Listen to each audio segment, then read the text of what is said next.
So you sent over this book called Infiltrate the Woke Machine. Yeah. And it really seems to be trying to unpack like all these really intense forces and structures that are shaping like modern society and really our relationships as men.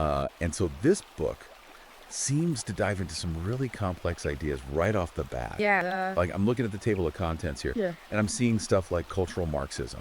I'm seeing this thing called the Hegelian dialectic. Right. You ever heard of that? Yeah, Hegelian dialectic is a really interesting... I mean, I've heard of it, but like I couldn't explain it to anybody. Sure. Well, it's a philosophical concept. Okay. And in essence, the author of this book is arguing that it's being used as a tool to kind of engineer social change in a way that really benefits the people who are orchestrating it. So are you saying it's not just like random chaos? That's the argument. Like this is actually like orchestrated and planned? It's like a societal puppet show in a way. Oh, wow. Yeah. Okay, so it's like there's someone behind the scenes pulling the string. That's the claim. Yeah. Okay, so can you give me like a concrete example? Sure. So one example that the book uses is the whole like Black Lives Matter versus All Lives Matter debate. Oh, yeah. And the author suggests that this wasn't just an organic clash of viewpoints. Okay. It was actually a manufactured conflict designed to kind of push us in a specific direction. Towards a predetermined solution. Exactly. Okay, so hold on, because I'm already like seeing some connections here to things that like I've experienced, you know. Sure. Like, is this how they're pushing this whole feminization of society thing? Yeah, the book definitely goes there. Okay. It argues that this woke ideology, which is driven by this idea of cultural Marxism that we were just talking about, is really seeking to undermine traditional masculinity and really upend like established hierarchies and power structure. And so like where does that leave men? Well, that's a big part of what the book explores. Okay. And it gets even deeper than that. Okay. The author even suggests that these ancient Gnostic teachings... Gnosticism have actually influenced how these modern critical theorists view power dynamics. That's pretty out there. It is, but it's actually a really interesting connection because Gnosticism is all about this idea of like hidden knowledge and the struggle between like good and evil, which the book argues are actually central to understanding how this woke machine operates. Wow. Okay. So we've got like a potential conspiracy, we've got a philosophical framework, and we've got like ancient spiritual influences all tied into this. This is getting really complex, but it's starting to like make sense in a weird way. I think that's a good way to put it. Okay. So before we go any further, I think we need to like break down exactly what this woke machine is. Yeah. What is the author's main point here? So the book's central argument is that there's this system operating behind the scenes that's driven by ideologies like cultural Marxism, deconstructionism, and critical race theory. And it's like a machine with all these gears and levers that are designed to shift society towards a specific goal. And what's the goal? Well, that's the scary part. Most people don't even realize they're being manipulated. So we're talking about like a coordinated effort to change our culture, our values, even the way we think. That's the gist of it. Okay, so how do they actually do that? So the author argues that this machine strategically infiltrates these key institutions like education, media, and entertainment. And they use these platforms to spread their ideology and basically redefine everything. Like what kind of things are we talking about? Well, everything from our understanding of history to the roles of men and women. Okay, so give me a concrete example of how this works in real life. Sure. So let's take the portrayal of men in media, for example. Okay. The book points out how traditional masculine traits, like what? Like strength, stoicism, leadership, are often demonized as being toxic, while more passive or feminine qualities are celebrated. Yeah, it's like we're being told that being a strong, assertive man is a bad thing. Exactly. And the book argues that this is by design. The goal is to undermine traditional masculinity and redefine what it means to be a man in today's world. This is starting to feel way too familiar. Yeah, a lot of people are having that reaction. What about the people who push back against this whole agenda? I mean, the book mentions the alt-right, right? It does, and the author seems to acknowledge that the alt-right has tapped into some genuine concerns about the erosion of traditional values. But at the same time, the book also cautions against extremism and the potential dangers of going down that path. So it's not about just blindly siding with one group or another. No, I don't think that's the message here. It's about understanding like what's really going on and finding like a balanced approach. Exactly. It's about empowering you to think critically, to question the narratives that are being pushed, and to make informed decisions about your own life and your own relationship. I like that. So if this woke machine is as pervasive as this book claims, how does it actually impact guys like us? Well, the book argues that it affects everything, from the workplace to our relationships and even our sense of self. For example, it dives into how these positive discrimination policies, while seemingly aimed at equality, can actually have unintended consequences that disproportionately affect men. You mean like affirmative action? That's one example that the book explores. Yeah, because sometimes it feels like men are being penalized in those situations. The book questions whether those policies, despite their good intentions, actually create more problems than they solve by prioritizing certain groups over others. That's hitting close to home. Yeah. So this whole idea of the feminization of society, how does the book say that's impacting men? So the book argues that it leads to a devaluation of traditional masculine traits.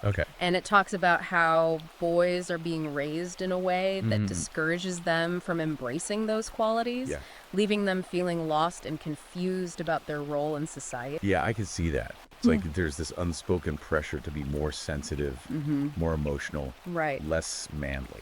And the book suggests that this can have some pretty serious consequences, leading to increased anxiety, depression, and even a sense of emasculation among men. Wow, this is really starting to connect some dots for me. I think we're just scratching the surface here. I think so too. We've only just started talking about this woke machine.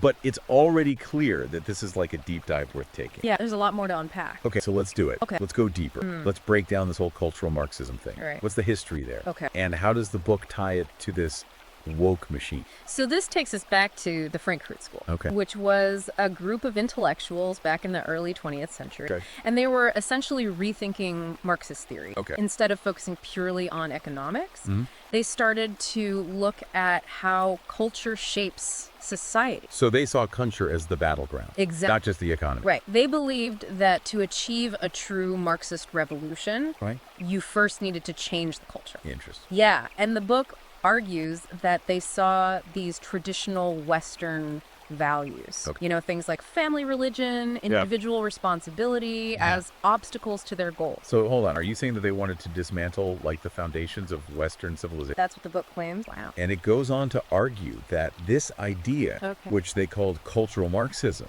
became incredibly influential. It spread through academia, then into the media, and eventually it just seeped into all aspects of our culture. So this is like the roots of the woke machine. You could say that. But how did they actually put this plan into action? So the book argues that they strategically infiltrated key institutions. Like what? Especially education. They understood that if you can control what young people learn, you can shape the future. Makes sense. So what did that look like? How did they change education? The book points to a number of things. One is the rise of critical race theory, which we talked about earlier. And it argues that this theory teaches students to view everything through the lens of race and power dynamics, which ultimately creates division and resentment. That makes sense. I mean, if you're constantly telling people that they're either victims or oppressors, it's going to create conflict. And the book argues that this is exactly what the woke machine wants. They want to keep us divided and fighting amongst ourselves. It's like a distraction tactic. While we're busy arguing about all this stuff, they're quietly reshaping society.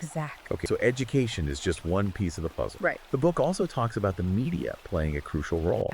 The media has become so powerful in shaping public opinion. So how does the book say they're being used? Well, it claims that the media often frames in a way that supports the woke narrative, even if it means distorting facts or omitting crucial information. So it's like selective reporting. You got it. Only telling one side of the story. Exactly. They also control who gets a platform. You'll often see people who align with the woke ideology given a voice, while dissenting voices are silenced or... it's like there's this very narrow range of acceptable opinion. If you step outside that box, you get attacked or canceled. And that's the whole point of cancel culture, according to the book. It's a tool to enforce conformity and silence anyone who dares to challenge the narrative. So we've got education, we've got the media. What about the corporate world? So the book argues that corporations have actually become some of the most enthusiastic proponents of woke ideology. Why? They're driven by fear. Fear of what? Fear of boycotts, negative press, social media backlash. They know that if they don't signal their allegiance to this woke, Right. they risk being targeted. So it's like a protection racket. It kind of is. Yeah. They have to pay up in the form of wokeness to avoid being attacked. That's a good way to put it. And it's not just about public statements or advertising campaigns. It also affects hiring practices, internal policy, and even the way employees are expected to interact with each other. This is getting scary. Yeah. It's like this ideology is infiltrating every aspect of our lives. It's pretty pervasive. So is there any escape from this woke machine? The book offers some hope. Okay. It argues that awareness is the first step to resist it. So knowledge is power. Exactly. The more we understand the tactics being used, the better equipped we are to see through the propaganda and make more informed decisions. Okay, so it's not just about being defensive. Right. What else can we do? The book also encourages readers to reclaim those traditional values, to build community, to support businesses and institutions that align with their principles. So we need to go on the offensive. In a way. Yeah. Okay, but that sounds like a lot of work. It is. Are we really up against such a powerful force? That's a question we all have to answer for ourselves. But there's no doubt that the ideas and trends discussed in this book are having a real impact on our world. I agree. Whether you call it a woke machine or something else, it's definitely something we need to pay attention to. Absolutely. We see the evidence everywhere. Yeah. From the way men are portrayed in the media to the policies being implemented in schools and workplaces. Everywhere. Okay, so you mentioned earlier that the book dives into the impact of this woke machine on relationships. Right. Can you give me some specific examples of how this plays out? Sure. One area the book explores is the rise of what it calls radical feminism and its impact on dating and marriage. Yeah, that's something I'm definitely interested in. It feels like the rules of the game have changed, but no one gave us the new playbook. Exactly. And the book argues that many of the challenges men face in relationships today stem from this shift in societal expectations and gender roles. So are you saying it's not just us? I think that's part of what the book is suggesting. It's like the whole game is rigged. The book suggests that men are often held to a different standard, judged by a set of rules that are constantly shifting and often contradictory.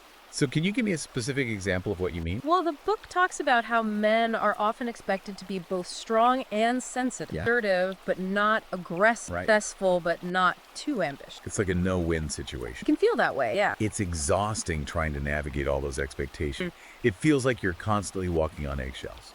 The book argues that this confusion and anxiety is a direct result of the woke machine's influence on our relationship. Okay, so how do we break free from this trap? Well, the book emphasizes the importance of understanding these dynamics, recognizing the games being played, and reclaiming your own power in relationships. So it's about being aware, being assertive, and setting boundaries. Exactly. The book argues that men need to be more proactive in defining their own values and expectations in relationships, rather than passively accepting the roles that society tries to impose on them. That makes a lot of sense. But what about those who say, this is just men complaining about losing their privilege? The book addresses that argument. It acknowledges that men have historically held more power in society.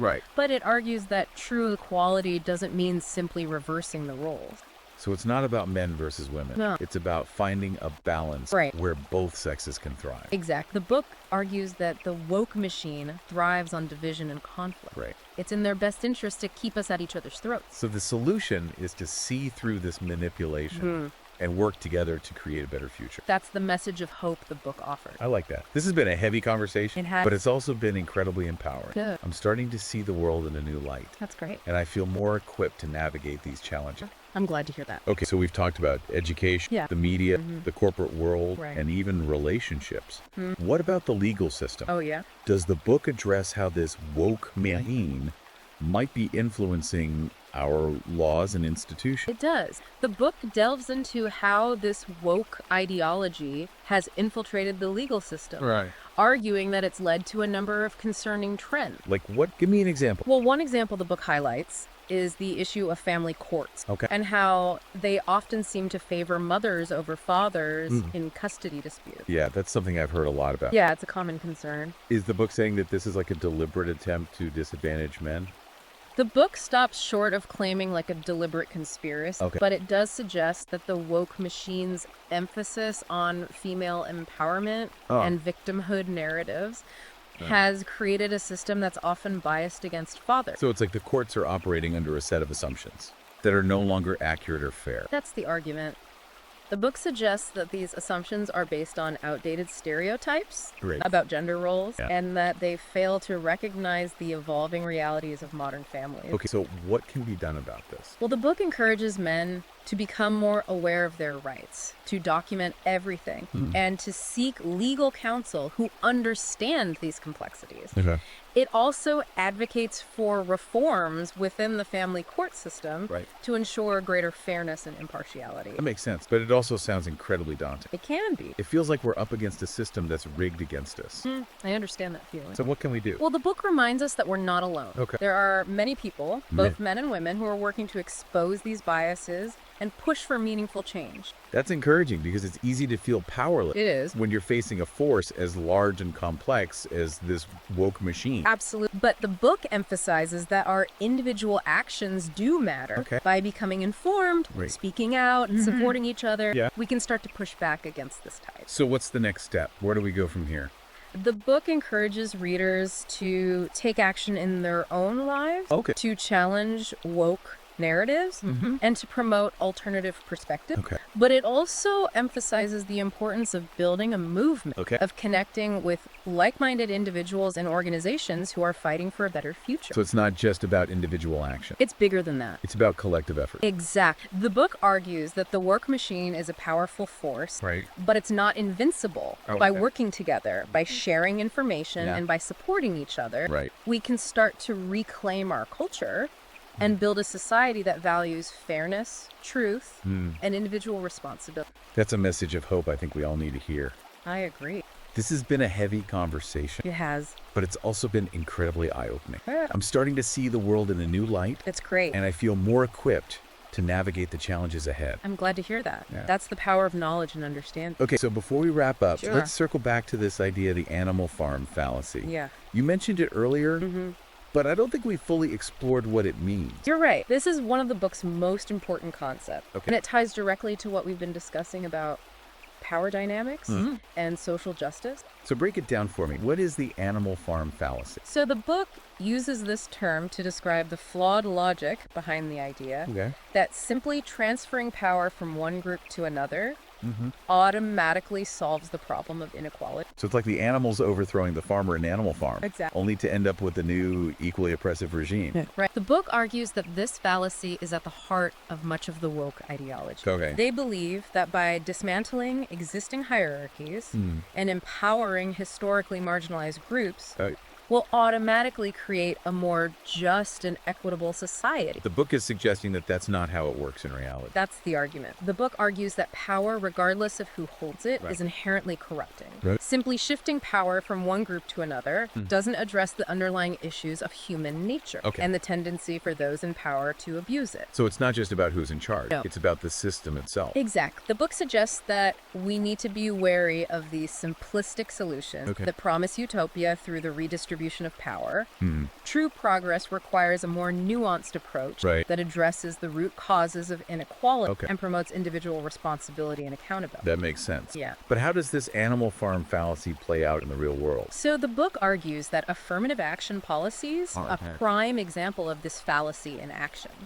While intended to level the playing field, they often end up creating new forms of discrimination and So resentment. instead of solving the problem of inequality, they just create a new set of winners and losers. That's the argument. The book suggests that these policies, despite their good intentions, can actually exacerbate existing divisions and undermine the very principles of fairness and meritocracy that they claim to uphold. That's a sobering thought. It's like we're trying to fix a broken system by simply rearranging the pieces without actually addressing the underlying flaw. Exactly. And the book suggests that until we acknowledge this fallacy and start to think more critically about the solutions we're implementing, we'll continue to see these same cycles of power and oppression play out regardless of who's in charge. This is a lot to digest, but it's an important conversation to have. I'm starting to see how this woke machine, with its focus on identity politics and power dynamic, is actually perpetuating the very problems it claims to be solving. That's a key insight the book offers. Yeah,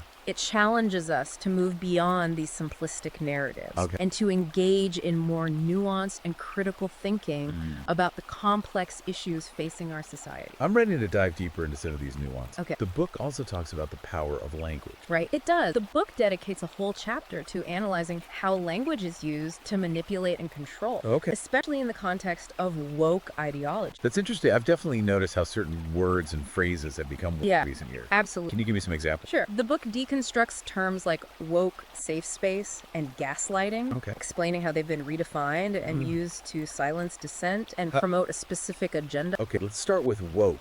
What's the book's take on that word? So the book argues that woke has become this catch-all term for anyone who subscribes to a certain set of progressive beliefs, often related to race, gender, and social justice. It's used as a badge of honor by those who identify with the movement and as a weapon to shame or silence those who don't. It's like you're either woke or you're the enemy. Right. There's no middle ground. And the book is saying that that's intentional. The book argues that this binary thinking is intentional. It's designed to shut down debate and create a climate of fear and conformity. So it's not really about being aware or... Not anymore. It's about signaling your allegiance to a particular ideology. Exactly. The book suggests that the word woke has been stripped of its original meaning and transformed into a tool of ideology. So what about safe space? That seems like a pretty harmless term. Well, the book argues that the concept of safe spaces has been distorted, weaponized. It suggests that they were originally intended to provide like a supportive environment for vulnerable groups to share their experiences and connect with others. Which sounds like a good thing. It can be. Yeah. But the book argues that the idea has been taken to an extreme. Now, safe spaces are often used to shut down any viewpoints that might be deemed offensive or challenging, even if those viewpoints are valid or well-intentioned. So it's like creating an echo chamber where everyone agrees and no one is allowed to dissent. That's the concern. The book argues that this stifles free speech, discourages critical thinking, and ultimately hinders progress. It suggests that real growth and understanding come from engaging with diverse perspectives, even those that make us uncomfortable. It's like if you're never exposed to opposing viewpoints, you never have to question your own beliefs. Exactly. And the book argues that this intellectual laziness is precisely what the woke machine wants. They don't want us to think critically. They want to create a society where people blindly accept their narratives without questioning or challenging them. Okay, one more term I wanted to ask about: gaslighting. That word seems to be thrown around a lot these days. What's the book's take on that? Yeah, it's like people use it for everything now. The book argues that gaslighting, which originally referred to a very specific form of psychological manipulation, where someone is made to doubt their own sanity, has been co-opted and overused to the point where it's lost its original meaning. So it's like crying wolf. Exactly. People use it so often that it loses its impact. Yeah, it's lost all meaning. The book suggests that the term is now often used to just dismiss any viewpoint that someone disagrees with, regardless of whether there's any actual intent to deceive or manipulate. So it's become another way to shut down conversation and avoid engaging in meaningful debate. Exactly. The book encourages readers to be more discerning about the language they use and encounter, to understand the subtle ways in which words can be used to manipulate and control, and to push back against these attempts to redefine reality to fit a specific agenda. This is fascinating stuff. It is. I'm starting to see how language is such a powerful tool. It is. And how it can be used for both good and evil. Absolutely. The book argues that the woke machine understands this power and uses it to its advantage. They know that by controlling the language, they can control the narrative and ultimately shape the way we think and perceive the world. Okay, so we've covered a lot of ground here. We have. We've talked about cultural Marxism, the Hegelian dialectic, the infiltration of institutions, the impact on relationships, and even the power of language. It's all connected. So what's the overall takeaway here? Yeah. What's the book's ultimate message? The book's ultimate message is one of both warning and empowerment. It's a warning about the dangers of this woke machine, its tactics, and its goals. But it's also a call to action, a reminder that we have the power to resist, to reclaim our culture, and to build a better future based on truth, fairness, and individual responsibility. I like that. It's not just about being a victim. It's about recognizing the problem and taking steps to address it. Exactly. The book argues that complacency is the enemy. We can't afford to sit back and watch as our society is reshaped by an ideology that's ultimately destructive. So what can we do? Yeah. What are some concrete steps we can take to fight back? The book offers a number of suggestions, ranging from educating ourselves to supporting organizations that align with our values. Can you give me a few specific examples? Sure. One of the most important things we can do is to become more informed about the history and tactics of this woke machine. Read books like this one, do your own research, and learn to identify the patterns and strategies they use. So knowledge is the first line of defense. Absolutely. The book also encourages us to engage in conversations with others, to challenge woke narrative, and to promote alternative perspectives. Don't be afraid to speak up and share your own experiences and observations. So don't let them control the narrative. And finally, the book urges us to support organizations and institutions that are actively working to push back against this woke machine. There are many groups out there fighting for free speech, individual liberty, and a more balanced and just society. So get informed, speak out, and support like-minded organizations. Exactly. That sounds like a solid plan. It's a good starting point. What about those who say we're overreacting, that this woke machine is just a figment of our imagination?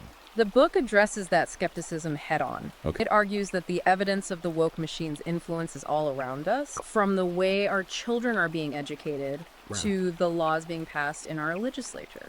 It's hard to ignore the trends we're seeing, Yeah. the changes happening in our culture and institutions. It's everywhere you look. The book encourages us to trust our own instincts, to pay attention to what's happening around us, and to connect the dots. That's good advice. It's easy to get caught up in the day-to-day and not see the bigger picture. It is, but the book reminds us that the stakes are high. They are. We're not just talking about abstract ideas or political debate. No, this is real life. We're talking about the future of our society and the kind of world we want to leave for our children. That's a powerful point. I think we all have a responsibility to wake up, to pay attention, and to fight for the values we believe in. I agree.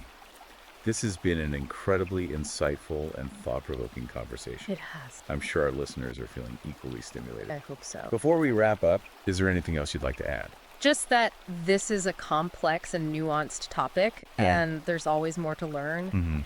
I encourage everyone to do their own research, to think critically about the information they consume, and to engage in respectful dialogue with others who hold differing viewpoints. Excellent advice. And if you want to delve deeper into the ideas we've discussed today, be sure to check out Infiltrate the Woke Machine. It's a great book. It's available on Amazon Kindle and Google Play Books. It's a valuable resource for anyone who wants to understand the forces shaping our world and to empower themselves to make a difference. Well said. Thanks for joining us on this deep dive. My pleasure. It's been an eye-opening journey. It has been. Until next time. Stay informed. Stay engaged. Stay engaged. And stay strong. So we've talked about, how this woke machine operates in theory. But what about, in practice? Like, the book talks about real-world examples, right? Absolutely. The book's full of case studies and anecdotes that illustrate how these abstract ideas actually translate into real-world consequences. Can you give me a specific example? Sure. Like, what kind of things are we talking about? Well, one example the book highlights is the case of James Dimore. The Google engineer who was fired for writing that memo about gender differences in the tech industry. Oh, yeah, I vaguely remember that. It was a huge uproar, didn't it? It did. And the book uses this case to illustrate how even in a supposedly progressive and tolerant environment like Silicon Valley, dissenting viewpoints are often met with swift and brutal punishment. So even if you're presenting evidence-based arguments, if it goes against the woke narrative, you're silenced. That's the point the book is making. It argues that the Damore case is a prime example of how this woke machine operates to shut down any discussion that challenges its ideology. It's like they're saying you're not allowed to question our beliefs, even if you have facts to back up your claims. Exact. And the book goes on to argue that this kind of intolerance is becoming increasingly common in academia, in the media, and even in the corporate world. That's a scary thought. I mean, if you can't even have an honest conversation about these issues, how can we ever hope to find solutions? Well, the book suggests that open and honest dialogue is essential to progress. It argues that we need to be willing to challenge our own beliefs and to engage with opposing viewpoints, even if they make us uncomfortable. So it's not about silencing those we disagree with. No. It's about finding common ground and working together to create a better future. Precisely. The book emphasizes the importance of civil discourse, of listening to each other, and of finding ways to bridge the divides that separate us. That's a powerful message, especially in today's polarized climate. It is. It's easy to get caught up in the outrage, And forget that we're all human beings trying to navigate a complex world. Absolutely. The book reminds us that we have more in common than we realize, Right. and that by focusing on our shared humanity, Yeah. we can overcome the forces that seek to divide us. Okay, so we talked about the Damore case as an example of how the woke machine operates in the tech industry. Right. What about other areas of society? Sure. Does the book give examples of how this ideology is playing out in, say, education or politics? It does. For example, the book discusses the rise of identity politics in education Okay. and how it's leading to a more fragmented and divisive society. Can you elaborate on that a bit? Yeah. What do you mean by identity politics in education? So the book argues that instead of teaching children to see themselves as individuals Okay. with unique talents and aspirations, they're being taught to view themselves primarily through the lens of their race, their gender, or their sexual orientation. So it's like they're being boxed into these predetermined categories based on their identity. Exact. And the book argues that this is incredibly damaging Okay. as it creates a sense of victimhood and resentment. Right. And it prevents children from developing a sense of shared humanity Yeah. and common purpose. It sounds like it's setting them up for conflict rather than cooperation. That's the concern the book raises. It argues that this focus on identity politics Okay. is undermining the very fabric of our society Right. and preventing us from addressing the real challenges that we face. So how do we counter this trend? What does the book suggest? The book advocates for a return to a more classical model of education, Okay. one that emphasizes critical thinking, individual responsibility, Right. and a shared sense of citizenship. So it's about teaching kids to think for themselves, Yes. to question the narratives they're being given. Exactly. And to see each other as individuals Yeah. rather than representatives of specific groups. Precisely. The book argues that this kind of education is essential Right. to creating a more just equitable and harmonious society. That makes a lot of sense.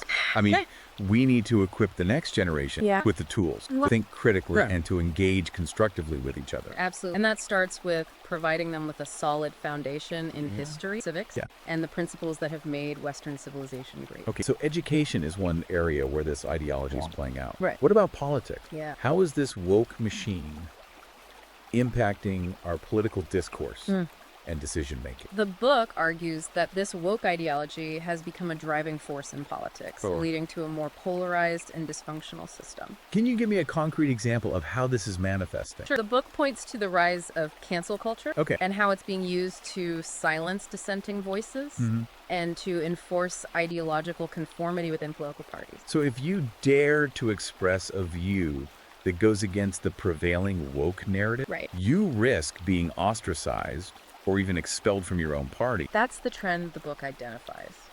It argues that this kind of intolerance Okay. is stifling debate, Right. preventing compromise, Yeah. and ultimately undermining the democratic process. It sounds like it's creating an environment where people are afraid to speak their minds It is. for fear of reprisal. Exactly. And the book argues that this is incredibly dangerous Yep. as it creates this climate of fear and self-censorship. And it prevents us from having the honest and open conversations that are necessary to address these complex challenges Yeah. facing our society. This is some heavy stuff. It paints a pretty bleak picture of the state of our world. It does. Is there any hope? There is. Does the book offer any solution? The book is ultimately a message of hope and empowerment. Okay, good. It argues that we have the power to change course, to resist this woke machine, Right. and to build a better future. So what can we do? Yeah. Where do we start? Well, the book offers a number of practical suggestions. One of the most important is to become more informed about the issues, Right. to understand the tactics being used against us, and to develop those critical thinking skills. So it's about educating ourselves Yeah. and learning to see through the propaganda. Exactly. The book also encourages us to engage in civil discourse, to build bridges with those who hold different viewpoints, Yeah. and to work together to find common ground.